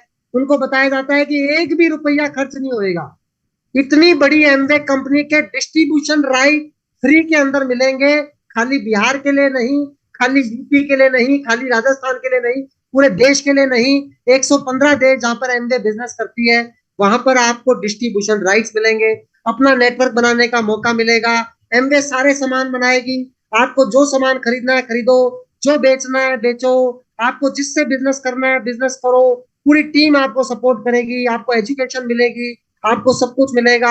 आप 2 से 5 साल काम करोगे, आप 1 लाख रुपए महीना पार्ट टाइम के अंदर फाउंडर प्लेटिनम बन के कमा सकते हो। आप 4-5 लाख रुपए महीना फाउंडर एमरल्ड बन के कमा सकते हो। आप 1 करोड़ रुपए साल का डायमंड फाउंडर डायमंड बन के कमा सकते हो। आप 5 करोड़ रुपए साल का कमा सकते हो। आप 20 करोड़ रुपए साल का कमा सकते हो। आप ये कर सकते हो, वो कर सकते हो। क्या आप बुद्धू बना रहे हो? ऐसा नहीं हो सकता। अरे भैया हुआ है ना, अभी अपन ने पहले सीडी सुनी थी लॉर्ड किम की, फाउंडर्स क्राउन एम्बेसडर है वो। हमने अपनी टीम का नाम एफकेएम रखा है। क्यों नहीं हो सकता? सब कुछ होना तय है अगर हमने एक सिस्टम को फॉलो किया, हमने चैलेंजेस को ओवरकम किया। करना क्या है लास्ट 5 मिनट के अंदर? करना क्या है एमवे बिजनेस के अंदर? एमवे बिजनेस के अंदर एक बनी बनाई रोड है। हमारे को रोड को बनाना नहीं है, हमारे को उस रोड को राइट स्पीड के साथ ट्रेवल करना है। अगर हमारे को रोड को बनाएंगे तो गड़बड़ होगी। बनी बनाई रोड है, उसमें एक राइट स्पीड जो आपको अपनी खुद डिसाइड करनी, कंसिस्टेंसी मेंटेन करनी है। Consistent and persistent win the race. और जो जना कंसिस्टेंट नहीं है, एक दिन सोडा वाटर, अगले दिन बिल्कुल बैठा हुआ, वो नहीं करेगा। रेगुलरिटी के साथ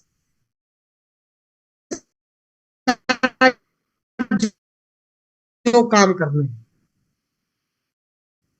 सबसे पहली चीज है अपने ड्रीम को डिसाइड, अपनी अपलाइन से पूछकर, क्योंकि आप खुद डालने में सक्षम नहीं होंगे। अभी आपको लगेगा कि आपको बहुत कुछ पता है, लेकिन हमारे को ये नहीं पता कि हमारे को क्या, हमारे मेंटोर की, हमारे अपलाइन की बहुत बड़ी वैल्यू होती है। कई बार आप बहुत ज्यादा दूर की डेट डाल देते हो, वो भी अच्छी बात नहीं होती। कई बार आप बहुत जल्दी की डेट डाल देते हो, वो भी ठीक नहीं होता।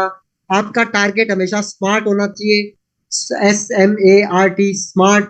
उसकी फुल फॉर्म अभी नहीं बता रहा हूं मैं, क्योंकि टाइम होने चला है। आपका टारगेट होना चाहिए। टारगेट नहीं होएगा तो कुछ भी नहीं होएगा। Without target no game. सामने वाली टीम ने 500 बनाए, 501 का टारगेट। अनलिमिटेड टाइम में नहीं करना, अपने को कोशिश करनी है कि एक टाइम लिमिट डालनी है। आज अगर बुढ़े होने के बाद में रुपए कमाएंगे तो फायदा क्या होगा? बुढ़े होने के बाद में एनर्जी नहीं रहेगी।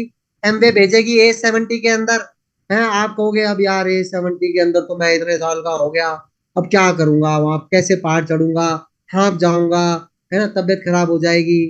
है ना, अपने को पैसे से भी रिच बनना है, अपने को हेल्थ के पैरामीटर के अंदर भी रिच बनना है। अपने का BPSC 120, शुगर फास्टिंग 100 से नीचे, ये सब पैरामीटर्स भी बहुत इंपॉर्टेंट है। आपको ऐसा नहीं है कि खाली खाली पैसे से अमीर है। पैसे से अमीर तो दुनिया में और भी बहुत सारे लोग होते हैं। आध्यात्मिकता से भी एमवे के लोग अमीर हैं। एमवे के लोग जो है वो लोगों की मदद करने के अंदर भी सबसे ज्यादा अमीर है। एमवे के लोग जो है वो दिमाग से भी सबसे ज्यादा अमीर है। एमवे के लोग नैतिकता के अंदर भी सबसे ज्यादा अमीर है। ऐसे नहीं कि दूसरे के डिस्ट्रीब्यूटर को छीन के, है ना, अभी उसकी शादी होगी भैया, अब अपने को उसके ऊपर नजर नहीं रखनी है। अपने लिए दूसरी बहुत सारे हैं, कोई टेंशन नहीं है। ये मेरी टीम में आ गए तो मजा आ जाए, इसको देख लिया, उसका, ये सब करने से कभी कुछ नहीं होने वाला। एथिकल बिजनेस बिल्ड करेंगे, एक बार बिजनेस बिल्ड करेंगे, राइट बिजनेस बिल्ड करेंगे, राइट स्पीड के साथ करेंगे।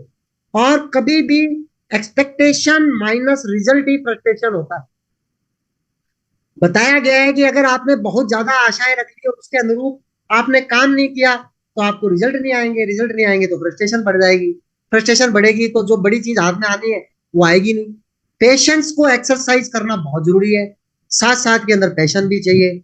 मैं आपको एक बात बता दूं कि एमवे बिजनेस को बिल्ड करने के लिए आपके अंदर सारे ही गुण चाहिए। अगर आपने गुणों को नहीं रखा तो एमवे बिजनेस के अंदर कामयाब होना ऐसा भी कोई ये वाला काम नहीं है, प्रोफेशन है ये। जो भी एमवे के अंदर कामयाब लोग हैं, मैं उनकी इसीलिए सल्यूट करता हूँ, इज्जत करता हूँ कि वो इतने रूप से मजबूत है, मानसिक रूप से मजबूत है। आप अगर मानसिक रूप से मजबूत नहीं हो, दो आदमियों की ना से आप हट जाते हो, आपका फोकस नहीं है, आप निरंतर चल नहीं पाते हो, तो काम होएगा नहीं। अब एमवे बिजनेस के अंदर करना क्या है? पूरे के पूरे एमवे बिजनेस के अंदर एक सिस्टम को फॉलो करना है, एक सिस्टम के साथ अटैच होना है। और करना क्या है? 3 ही काम करने हैं। 100% प्रोडक्ट यूज। अगर मैं, मेरे को एमवे के अंदर वो सारे काम करने हैं जो काम मैं मेरी टीम से चाहता हूं। अगर मैं चाहता हूं कि मेरी टीम ग्लिस्टर यूज करे तो मुझे ग्लिस्टर यूज करना है। आपको आज ही कल्पना करनी है कि आपकी 10,000 लोगों की टीम है, नहीं है, कभी तो होएगी। अब मैं ग्लिस्टर यूज नहीं करूं और मेरी 10,000 लोगों की टीम ग्लिस्टर यूज नहीं करे, तो ग्लिस्टर के अंदर अगर 2 पॉइंट भी है और एक आदमी, एक परिवार एक ग्लिस्टर के 1 महीने के अंदर यूज या सेल करता है, और अगर वो नहीं करे तो मेरा तो 10,000 पॉइंट का नुकसान हो गया महीने का। और एक 10,000 पॉइंट का मतलब 1 लाख रुपए होता है। यानी कि मैंने एक ग्लिस्टर यूज ना करने की चॉइस लेकर मेरा लाख रुपए का नुकसान कर लिया। मैं हर चीज को मल्टीप्लिकेशन में सोचता हूँ, और मुझे पता है कि जो मैं अच्छा काम करूंगा वो आधा मल्टीप्लाई होएगा, और जो मैं बुरा काम करूंगा वो डबल मल्टीप्लाई होएगा। नेगेटिविटी हमेशा स्क्वायर से मल्टीप्लाई होती है और पॉजिटिविटी हमेशा स्क्वायर रूट से जाती है। खाली दिमाग शैतान का घर बोलते हैं, भगवान का घर नहीं बोलते। तो मुझे तो ग्लिस्टर यूज करना है। जिस दिन से मैं एमवे में आ गया तो देर इज नो चॉइस। लोग कहते हैं आपने चॉइस खत्म कर ली, तभी तो मैंने चॉइस पैदा कर ली कि मैं जिस मर्जी गाड़ी में घूमता हूँ, जहां मर्जी वेकेशन करता हूँ, करोड़ रुपए साल की रॉयल्टी इनकम की चॉइस लेता हूँ। या तो मैं ग्लिस्टर यूज ना करने की चॉइस ले लेता, या करोड़ रुपए साल की रॉयल्टी की चॉइस ले लेता। है ना, चॉइस तो लेनी पड़ेगी। चॉइस आपकी अपनी है। या तो आप सफल होने की चॉइस ले लो, या आप असफल होने की चॉइस ले लो। या तो आप हेल्दी रहने की चॉइस ले लो, या आप अनहेल्दी रहने की चॉइस ले लो। है ना, या तो बीमार होकर दवाइयां खाने की चॉइस ले लो, या न्यूट्रिशन खाकर, न्यूट्रलाइट खाकर, वर्ल्ड का नंबर 1 ब्रांड खाकर कभी बीमार ना होने की चॉइस ही ले लो। Choice is yours. प्राइस सब चीजों की पे करनी है। जैसी आपकी चॉइस वैसा उसका प्राइस। प्राइस सफलता की भी पे करनी है और प्राइस विफलता की भी पे करनी है। विफलता की प्राइस मान के चलो कि हमेशा अपने आप ले ली जाएगी और सफलता से ज्यादा होगी। लेकिन फिर भी कई सारे संसार के प्राणी ऐसे होंगे जो विफलता की प्राइस पे करेंगे, किस्तों के अंदर पे करेंगे, ईएमआई चुका कर पे करेंगे, और सफलता की प्राइस पे नहीं करेंगे। सफलता की प्राइस पे करने का मतलब है कि एक डिसिप्लिन के अंदर रहकर सफल हो जाए। एमवे बिजनेस के अंदर पहला काम है 100% प्रोटेक्ट। जिस दिन से मेरे घर के अंदर एमवे आया, मुझे याद नहीं कि मैंने ग्लिस्टर के अलावा कभी किसी दूसरे पेस्ट को मेरे दिमाग ने, मेरी जीभ ने टच किया हो। Never ever. ग्लिस्टर खत्म हो जाता था, दादी ने बताया हुआ था कि नमक के अंदर सरसों का तेल डाल दो, दांत साफ कर लो, फ्रेश हो जाओ, 2 दिन बाद ग्लिस्टर आ जाएगा, तब कर लेंगे। लेकिन कभी भी ऐसा नहीं हुआ कि चलो आज आज तो कोलगेट कर ले में क्या फर्क पड़ रहा है। Never ever. Decision is the policy matter कि मेरे घर के अंदर आएगा तो सेटनिक 2 in 1 ही आएगा। पेंटीन शैम्पू कोई आता था वो नहीं आएगा। मेरी बिटिया ने बोला कि पेंटीन लाना है, उसका एडवर्टाइजमेंट देखा, नहीं आया, थोड़ा सा रोई। लेकिन आज उसको कितनी सारी चॉइसेस मिली। आज उसकी एजुकेशन के लिए लोन नहीं लेना पड़ा, जो उसकी मम्मी की चॉइस थी कि कभी बच्चों को लोन से स्टार्ट नहीं कराएंगे तो बच्चे अपनी जिंदगी को स्टार्ट करेंगे। पेंटीन की चॉइस लेते तो आज ये चॉइस ना मिलती। चुनाव आपके हैं, और जैसा आपका चुनाव है वैसा ही प्रतिफल भी आप ही को भुगतना है। आप किसी अपलाइन को दोष दे सकते हो, आप डाउनलाइन को दोष दे सकते हो, आप एमवे को दोष दे सकते हो। विफल आदमी सिर्फ सारी दुनिया को दोष देता है सिवाय खुद को दोष देने के। कहता है मेरी तो अपलाइन अच्छी नहीं थी, मेरे को तो उसने मदद नहीं करी, मेरा तो ये हो गया, मेरा तो वो हो गया। हमने तो जब बिजनेस चालू किया तो हमारी अपलाइन से बिजनेस ही छोड़ दिया। हमारे एक राजस्थान पत्रिका के अंदर खबर छप गई कि एमवे जैसी कंपनियों से सावधान, तो हमारी अपलाइन गायब हो गई। है ना, सारी अपलाइनें गायब हो गई। लेकिन हमने तो बिना अपलाइन के भी कर लिया। जिसको करना है वो तो कर लेगा, जिसको नहीं करना उसको चाहे हजारों कुछ भी कह दो वो नहीं करेगा। आपने करना है तो आज का मैसेज यही है कि आप करो। तो पहला काम 100% प्रोडक्ट। दूसरा काम प्रोडक्ट को रिटेल करना बहुत जरूरी है। अगर आप प्रोडक्ट रिटेल नहीं करते तो आप बिजनेस के अंदर ही नहीं। प्रोडक्ट को रिटेल करना जरूरी है। ऐसा मैसेज समझा कि बात खत्म करनी है। हाँ वो कोई बात है। कई बार ऐसा मैसेज भी आता है कि अभी आपकी बात बहुत देर हो गई तो बंद कर दो, तो वो प्राइवेट चैटिंग के अंदर भी आ सकती है ना। बस 5 मिनट में बात खत्म करते हैं। तो प्रोडक्ट, वो मैसेज आया नहीं है हालांकि। तो प्रोडक्ट को रिटेल करना आज के जमाने के अंदर सबसे ज्यादा जरूरी है। Retail for profit, retail not for PV, retail not for PV, mind it. Retail for profit. अगर आप रिटेल नहीं करते हैं प्रॉफिट के लिए, है ना, और आपने प्रोडक्ट को खरीद लिया पीवी के लिए, वो एक गए जमाने की बात है। प्रोडक्ट्स इतने सारे हो गए और रिटेलिंग इतनी आसान हो गई, और रिटेलिंग करने से आपका मल्टीप्लिकेशन फास्ट होने वाला है। अगर आप अपना खुद का 600 पॉइंट करते हैं, जो भी बात मैं आपको बताऊंगा वो बात आपको अप्लाई करनी है अपनी अपलाइन से पूछकर। मैं जो मेरी टीम के अंदर बता रहा हूं वो आपको बता रहा हूं, जो आपकी अपलाइन बताएं वो आपको करना है। आपकी अपलाइन ही आपकी लाइफ लाइन है, ये मान के चलो। कभी भी अपना मेंटोर जो है वो हमेशा अपनी अपलाइन को ही बनाना है। बहुत जल्दी सी लोग बोल देते हैं क्रॉस लाइन, वो मेरी मेंटोर है, वो मेरी मेंटोर है। उस जने का आपकी सफलता में डायरेक्ट इंटरेस्ट नहीं है। आपकी मेंटोर आपकी ग्रोइंग अपलाइन ही हो सकती है ना, जिसको आपकी सफलता में इंटरेस्ट हो, है ना। आपको उसके साथ कंधे से कंधे लगा के पार्टनरशिप के अंदर काम करना है। हमेशा पड़ोसी जने को अच्छा नहीं समझना है। लोगों की आदत होती है कि पड़ोसी का बस हर चीज अच्छी है, अपनी हर चीज खराब है ना। अपना कुछ नहीं। हाँ, मेरी अपलाइन में ऐसा होता तो मजा आता। अपने आप को बेस्ट अपलाइन बनाना है। एक व्यक्ति को उसके भाई ने मर्सिडीज गिफ्ट करी, तो दूसरा लड़का सोच रहा था, तो उसको सोचते हुए उसने कहा कि क्या तू सोच रहा है, तू यही सोच रहा है ना कि काश तेरे को भी ऐसा भाई मिल जाता जो तेरे को मर्सिडीज दे देता। कहता नहीं, मैं ऐसा नहीं सोच रहा। तो क्या तू क्या सोच रहा है? मैं ऐसा सोच रहा हूँ कि काश मैं वो भाई बन पाऊं जो मर्सिडीज अपने भाई को दे सके, है ना। तो मुझे अपने आप को बेस्ट अपलाइन बनाना है। मुझे बेस्ट अपलाइन की चाह नहीं है। मुझे अपने आप को बेस्ट डाउनलाइन बनाना है। मुझे अपने आप बेस्ट डाउनलाइन मिल जाएगी। मुझे अपने आप को बेस्ट बनाना है। बाकी रेस्ट भगवान मेरा देख रहा है। भगवान कभी भी मेहनत को रखता नहीं है।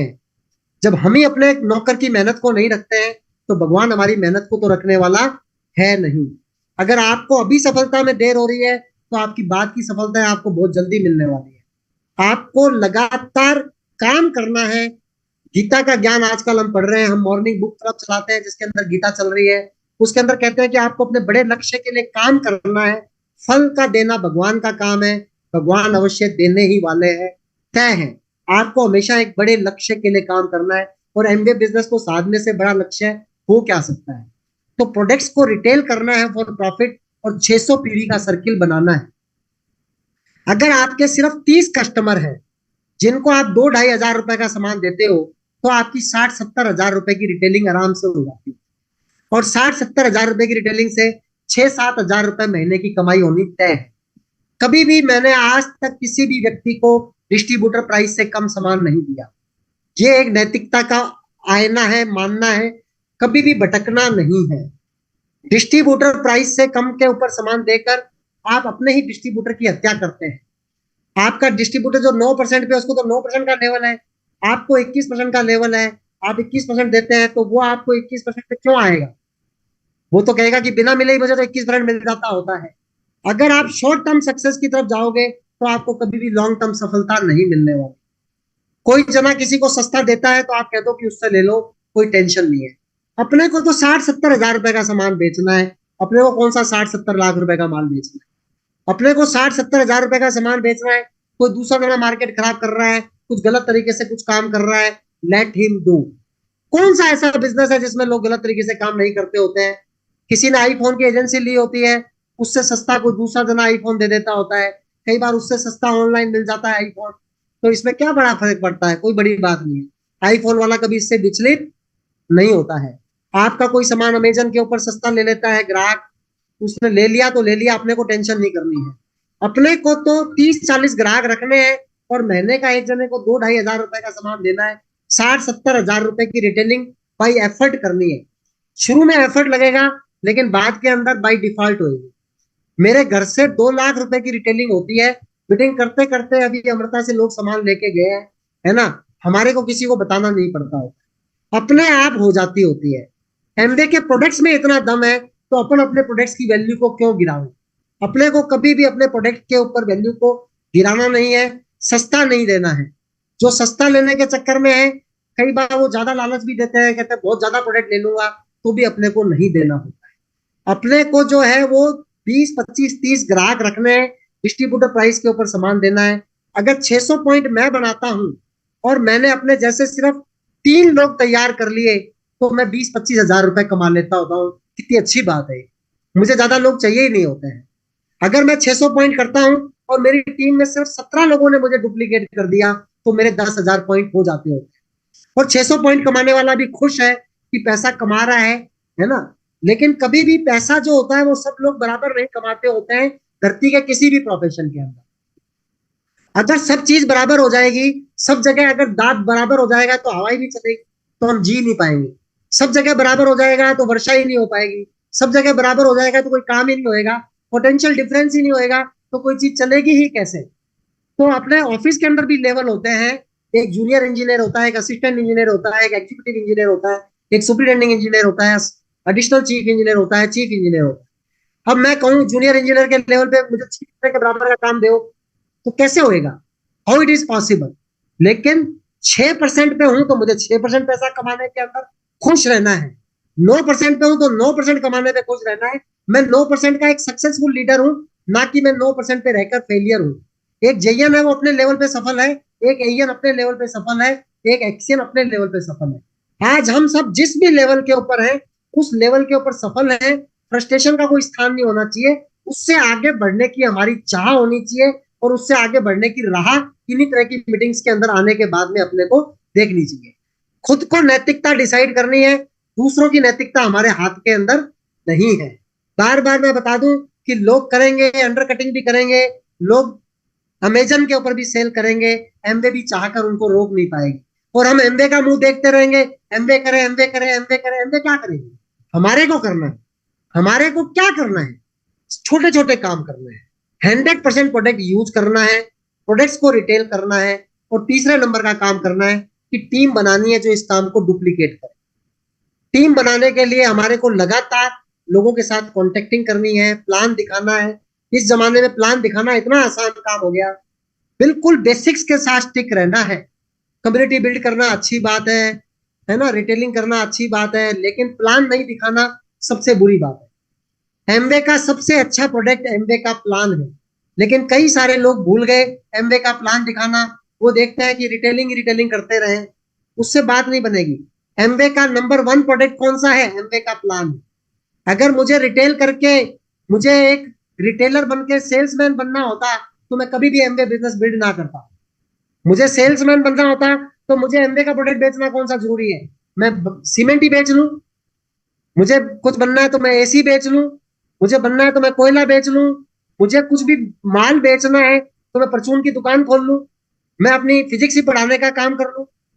मुझे माल ही बेचना है तो मैं जो मर्जी कर लूं ना, चार्जर लगाना पड़ेगा, है ना। तो मुझे माल बेचना नहीं है, लेकिन माल बेचना मेरे महत्वपूर्ण कामों में से एक है, इसलिए मुझे कर। माल बेचना मेरा बिजनेस नहीं है, मेरा बिजनेस नेटवर्क बनाकर, टीम बनाकर एक रॉयल्टी इनकम पैदा करना है। लेकिन उसके लिए मुझे माल बेचना जरूरी है, इसलिए माल बेचना है। माल बेचना मेरा बिजनेस नहीं है, समझो बात, कि व्हीकल मेरा जो है वो माल बेचना है, साधन जो मेरा है वो माल बेचना है, लेकिन साध्य जो है वो मेरा एमवे बिजनेस बिल्ड करके करोड़पति अरबपति नेटवर्किंग से ही बनूंगा। तो मुझे नेटवर्किंग को पीछे के लेवल पे नहीं लाना है, नेटवर्किंग को हमेशा साथ रखना है, नेटवर्किंग को भूलना नहीं है। कई बार लोग रिटेलिंग के अंदर खो गए, कई बार लोग नेटवर्किंग के अंदर खो गए। खाली नेटवर्किंग नेटवर्किंग करते रहे तो फायदा ही नहीं होएगा कोई। जब रिटेल ही कुछ नहीं होएगा तो पैसा आएगा कहां से। वर्ल्ड क्लास क्वालिटी का प्रोडक्ट रिटेल करना है, उससे पैसा कमाना है, क्योंकि वो मेरे बिजनेस का अभिन्न अंश है, लेकिन वो मेरा बिजनेस नहीं है। समझ रहे हैं मेरी बात आप, कि मेरा बिजनेस रिटेल करना नहीं है, लेकिन रिटेलिंग करना मेरे बिजनेस का एक इंपॉर्टेंट भाग है। तो मुझे प्रोडक्ट यूज भी करना है, मुझे प्रोडक्ट रिटेल भी करना है, और मुझे नेटवर्क बनाना है। मेरे बिजनेस का फर्स्ट प्रोडक्ट जो है वो शो दी प्लान है। इसलिए मैं तो अपनी टीम के अंदर बताता हूं कि आपको कोई जना कुछ मर्जी बताता रहे, कोई आपको बोले कम्युनिटी बिल्ड करो, कोई आपको बोले कि आप बहुत बड़े बड़े ये बिल्ड करो वो करो, वो सब बिल्ड होंगे। नेटवर्क बिल्ड कर करके ही ब्रिट बने हैं, नेटवर्क बिल्ड कर करके ही जिनकी फाउंडर्स क्राउन एम्बेसडर लोग बने हैं। तो हमारे को भी नेटवर्क उन्हीं 4 बेसिक्स से बिल्ड करना है, उनको पीछे नहीं लेके जाना है। बाकी करना वो है जो आपकी अपलाइन के। मैं अपनी टीम को यही मैसेज देता हूँ, लिस्ट बनाते रहनी है, कॉन्टेक्टिंग इन्वाइटिंग करती रहनी है, प्लान दिखाते रहना है, फॉलो अप करते रहना है। 9 core steps, 100% product use, product retail, show भी प्लान करना ही करना है, बुक्स पढ़नी है, सीडीज सुननी है। अब तो गुरुकुल के अंदर इतनी अच्छी अच्छी सीडीज आ गई, हमने सब आपके अभी हमारे विजन 100 कैंप के अंदर अजीत भाई की सीडी सुनी, हम लोगों ने कितना मजा किया, कितना आनंद हुआ। हम अब उन सब चीजों को वापस से बार बार सुनेंगे। एक रोटेशन घुमाते हैं। हमारा जो सुबह मॉर्निंग क्लब होता है उसके अंदर जो है वो हमेशा उस सीडी की चर्चा करते हैं। अभी रात को 9:30 बजे Monday to Friday CD club रखा हुआ है हमने। बुक सीडीज बिटिंग्स, यही तो सिस्टम है। इसी सिस्टम के थ्रू तो लोग इतने करोड़पति बन गए। तो हमारे को वही सिस्टम को फॉलो करना है।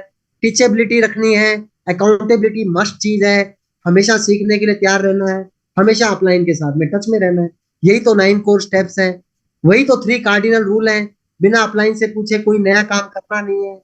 हमेशा जो है अकाउंटेबिलिटी का ध्यान रखना है, किसी की भी ईगो, मनी, स्पाउस को हर्ट नहीं करना है ना। और साथ के अंदर कोई भी नेगेटिविटी डाउनलाइन को नहीं देनी होती है। यही सारे 3 cardinal rules, 4 basics, 9 core step कर कर लोग बिना जूम के, लोग बिना प्रोडक्ट्स के करोड़पति अरबपति बने थे। अब तो जूम भी है, अब तो प्रोडक्ट्स भी है, अब तो सब कुछ है। तो मैं तो बहुत ज्यादा एक्साइटेड हूँ कि हम सारे के सारे लोगों को टारगेट लेना चाहिए कि जिन्होंने आज ज्वाइन किया है A70, यानी जब एमवे के 70 साल होंगे 1959 से लेकर 2029, जिसके अंदर अभी 6 साल बचे हैं, 2029 वाले फिस्कल ईयर के अंदर आप सारे के सारे लोग डायमंड जा सकते हैं। ये आप सब में पोटेंशियल है, एमवे में पोटेंशियल है, लेकिन कड़वी बात ये भी है कि आप सारे जाएंगे नहीं, क्योंकि आप डिफोकस हो जाएंगे। आप जो है वो कहीं इधर उधर ध्यान लगा लेंगे, आप हो सकता है निराश हो जाएंगे, आप हो सकता है कि हार मान लेंगे। लेकिन अगर आप सिस्टम के अंदर रहेंगे तो वो आपको हारने नहीं देगा। जैसे एक अंगारा अंगीठी के अंदर अपने आप को बहुत बड़ा समझने लग जावे और अंगीठी से अपने आप को अलग कर ले तो उसका बुझना तय होता है। अगर आप भी अगर सिस्टम के अंदर रहेंगे तो आपका चलते रहना और आपका A70 के अंदर डायमंड एंड बियॉन्ड जाना तय रहेगा। और अगर आप अपने आप को सिस्टम से अलग कर लेंगे तो फिर भगवान ही मालिक है। Why to take risk, be always in system, be always in good books of your upline, be always in good books of your God. भगवान की नजरों के अंदर आप अच्छे रहेंगे तो आप सबकी नजरों के अंदर अच्छे रहेंगे, ये तय है। और आप सब लोगों को डायमंड जाने की प्रेरणा मिले और A70 के अंदर आप हम सब लोगों के साथ एंजॉय करें और डायमंड को प्राप्त